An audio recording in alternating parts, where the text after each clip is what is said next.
Jonathan. Thanks for the update. I know we'll keep talking to you this morning. Appreciate that information.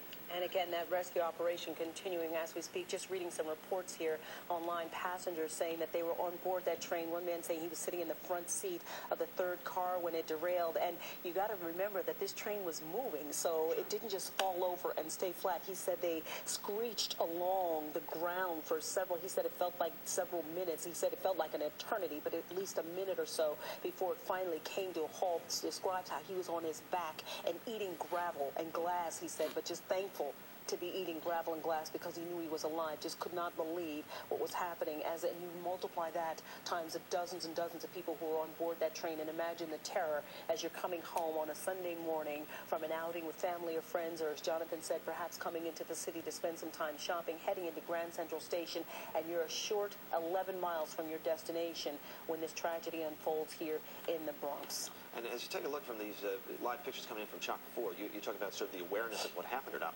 You know, all of a sudden, you can see, you know, kind of as those cars form a bit of a U, there's an indentation in the ground there. And when we zoomed in a little bit on the tracks, you can see they were ripped up, indicating just that this train was moving, you know.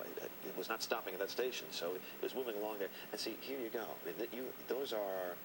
And I believe these are sort of the newer railroad ties. I can't tell if they're wood or concrete, but you can tell they're totally... The track itself is bent.